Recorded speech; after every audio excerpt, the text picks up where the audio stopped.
अस्सलाम वालेकुम। Nausheen scary stories में अपने सभी सुनने वालों को खुशामदीद कहती हूँ।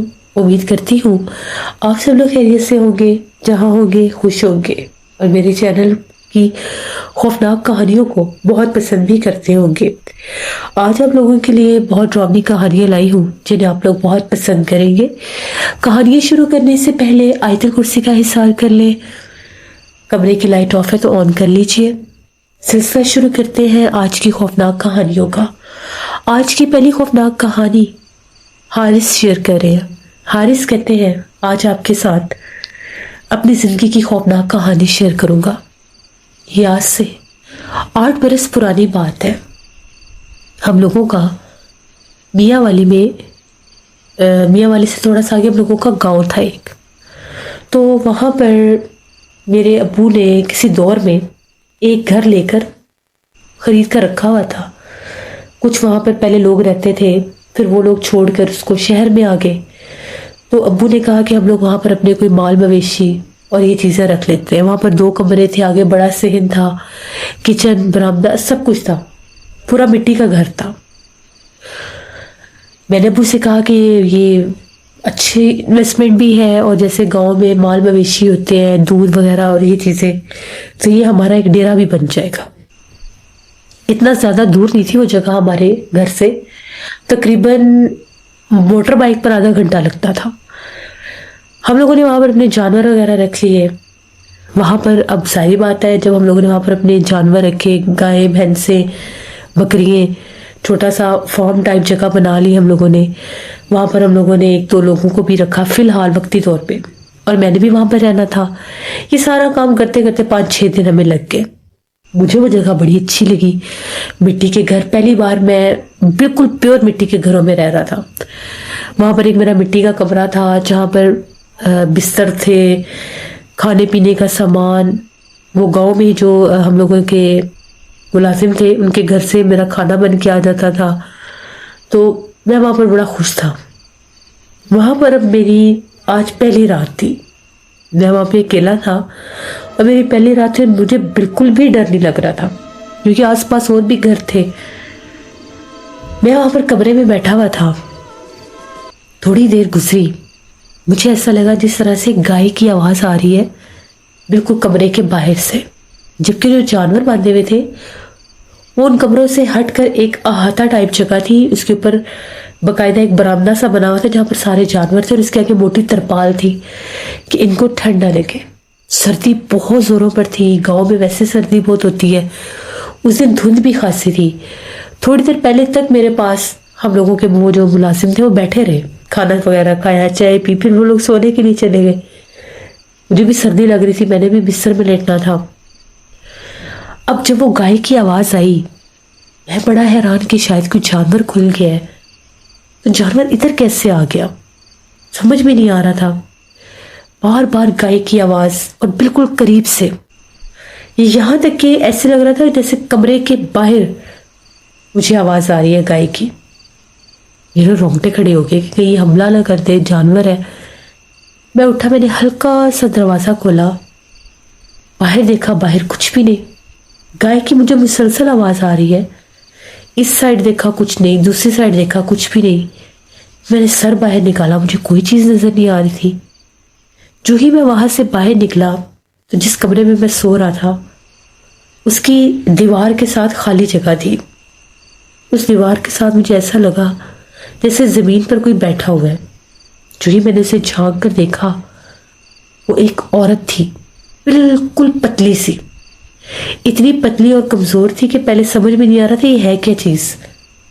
पीले रंग का उसका लिबास था, काला स्याह चेहरा था, और जब मैंने गौर किया तो उसने अपना मुंह ऊपर की तरफ किया था, आसमान की तरफ, और वो गाय की आवाजें निकाल रही थी।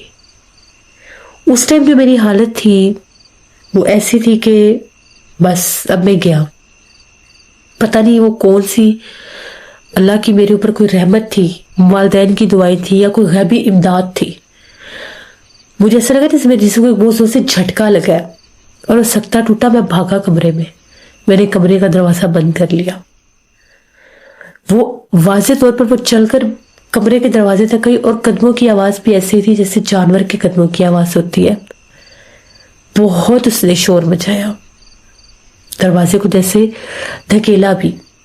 मैंने दरवाजे के आगे एक बड़ा टेबल कर दिया था, खुद मैं आयतुल कुर्सी पढ़ रहा था, मैंने कानों के ऊपर हाथ रखे हुए थे। वो रात किसी भयानक ख्वाब से कम नहीं थी।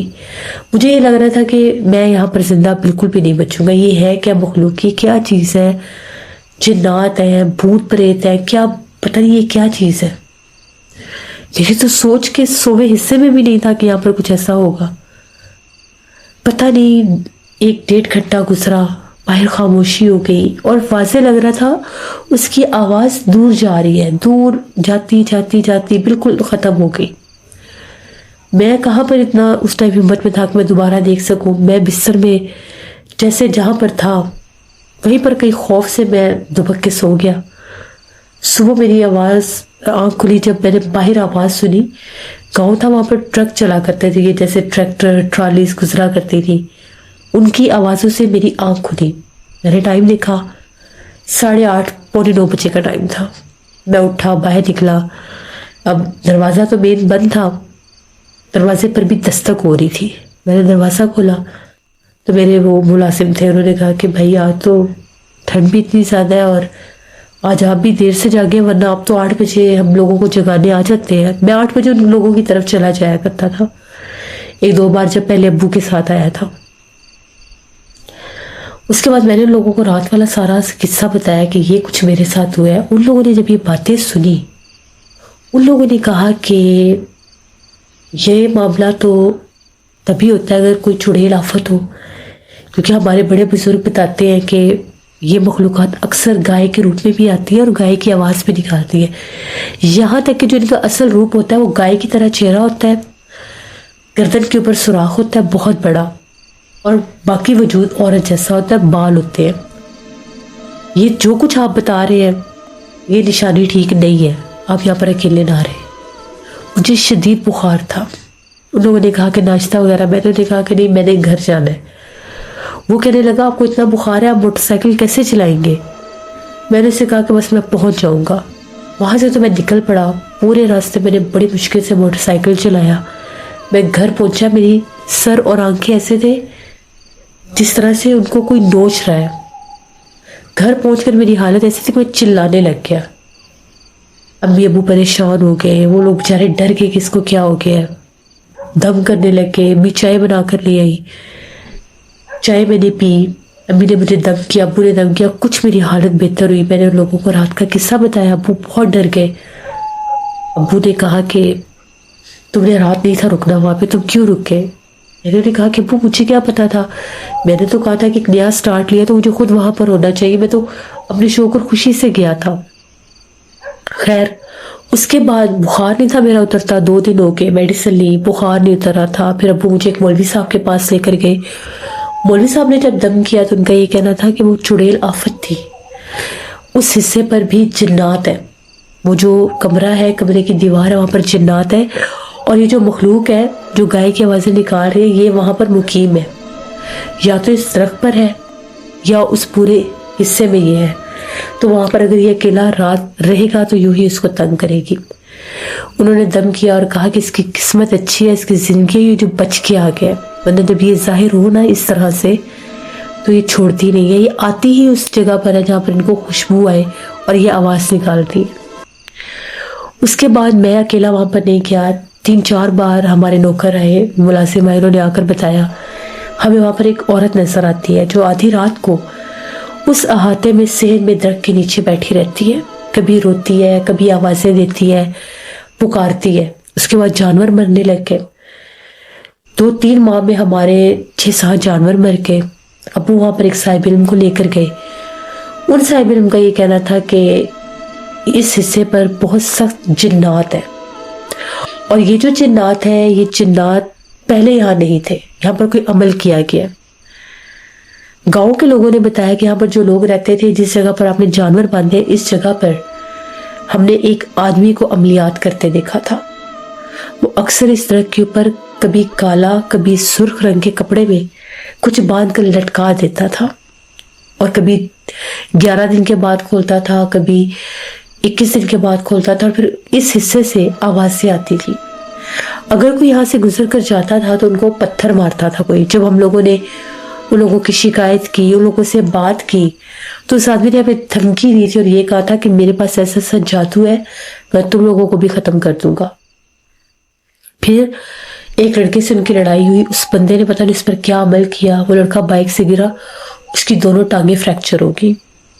उस आदमी ने यही कहा था, और वो लड़का कहता है कि मुझे ऐसे लगता है जैसे मेरी बाइक में बिल्कुल ठीक लेकर जा रहा था, सामने कोई काला कपड़ा आ गया था, जबकि वहां पर ऐसा कभी हुआ नहीं था। उन लोगों को फिर जो गांव का जिम्मेदार था उसने कहा कि हमने पुलिस में दे देना है, तब वो लोग डर के यहाँ से भाग गए। वो जो आमिर थे उनका ये कहना था कि यहाँ पर जादू का अमल किया गया, वाज़े तौर पर यहाँ पर जिन्नात को बुलाया गया और ये जिन्नात बहुत सख्त है, ये यहाँ पर ऐसे नुकसान करेंगे। फिर हम लोगों का वो जो गांव वाला हिस्सा था, मकान था, घर था, पूरा वहां पर जैसे हवेली नुमाई छोटी सी हवेली मिट्टी की थी, वो सारा वीरान हो गया। बहुत बार कोशिश की वहां पर हम लोगों ने कि हम लोग उन चीज़ों को निकलवा सके। एक और आमिर को लेकर गए, वो आमिर बेचारे आधे अमल में ही भाग गए। वो कहते हैं कि जब मैं अमल कर रहा था मेरे चारों तरफ लोग उन जिन्नात में आग लगाती थी। वो जिन्नात डराने की कोशिश करते हैं, फिर वो आमिर भाग गए। जितनी बार हम लोग कोशिश करते थे कि हम लोग वहाँ पर कोई काम करें, हमें नुकसान हो जाता था। जितनी बार हम लोग उन चीज़ों को निकलवाने की कोशिश करते थे, हमें वो ख्वाब में नजर आती थी, और वो ख्वाब में भी बहुत ज़्यादा होते थे। फिर हम लोगों की वो जगह जो थी वीरान हो गई। हम लोगों को क्या पता था कि हम लोग जिनको वो घर दे रहे हैं उन्होंने वहाँ पर ये काम करने हैं। बहरहाल उन लोगों ने हम लोगों का वो जो गांव वाला घर था उसको बिल्कुल वीरान कर दिया। बहुत कोशिश की, वो आबाद नहीं हो सका। जितनी सूखी लकड़ी पड़ी होती थी उसमें खुद आग लग जाती थी। वहाँ पर जो चीज़ें थी खुद ब खुद ख़त्म हो जाती थी, टूट जाती थी, गिर जाती थी। वहाँ पर मैंने जो अबू ने मुझे एक साइकिल वहाँ पर लेकर दिया था, वो खड़ा किया था। उस साइकिल जब हम लोग गए वो ऐसे टूटा पड़ा था जैसे उसके एक एक हिस्से को किसी ने तोड़ा है। वो सब कुछ वो जिन्नात करते थे, आवाज़ें देते थे, दिन के टाइम आवाज़ें आती थी। अगर वहाँ पर जाकर बैठते थे तो साथ वाले कमरे से किसी बच्चे के चिल्लाने की आवाज़ आती थी, और ऐसे लगता था बहुत तेज़ी से कोई भाग कर गुजर के गया है। वो कहाँ जाता है वो नजर नहीं आता था। ज़्यादातर वो मखलूक छोटे कद में नजर आती थी दिन के टाइम, और रात का वो औरत दरख्त के नीचे बैठी रहती थी। तो ये हमारी कहानी थी। जब भी किसी को कोई घर वगैरह दे तो पूरी इन्वेस्टिगेशन करके दें, क्योंकि आप नहीं जानते कि बाज़ औक़ात लोग क्या कुछ कर जाते हैं। वो शुक्रिया हारिस साहब का, जैसे ये बात बिल्कुल ठीक है। पता नहीं लोगों को क्या हासिल होता है ऐसे अमलियात, ऐसी चीज़ें करके अपनी भी ज़िंदगी बर्बाद करते हैं, दूसरों की भी। कभी भी इन कामों में नहीं पड़ना चाहिए, क्योंकि जान है तो जहान है, ज़िंदगी से बढ़कर कुछ भी नहीं होता। जिन्नात को जब आप लोग खुद छेड़ते हैं, बुलाते हैं, अमलियात करते हैं, फिर वो आपको भी तंग करते हैं और आपसे रिलेटेड इंसानों को भी, और उन जगहों को भी वो वीरान कर देते हैं। हमेशा जो कुछ मांगे अल्लाह से मांगे, और अल्लाह से रहम मांगे कि अल्लाह हमें जिन्नात के हमलों से महफूज रखे। ये थी आज की नौशीन स्करी स्टोरी की फ्रेश एपिसोड। उम्मीद करती हूँ आप लोगों को पसंद आई होगी। अपना फीडबैक ज़रूर दें। आप लोग भी अपनी खौफनाक कहानियाँ शेयर कर सकते हैं डिस्क्रिप्शन बॉक्स में दिए गए ईमेल आईडी noshinmir57@gmail.com पर। इसके अलावा आप लोग मुझे कमेंट बॉक्स में भी स्टोरी शेयर कर सकते हैं। इंशाल्लाह परसों फिर मुलाकात होगी किसी नई खौफनाक कहानी में। अपना बहुत सा ख्याल रखिएगा, जहाँ रहे खुश रहें। Thank you for listening my stories. Stay tune. अल्लाह हाफिज़।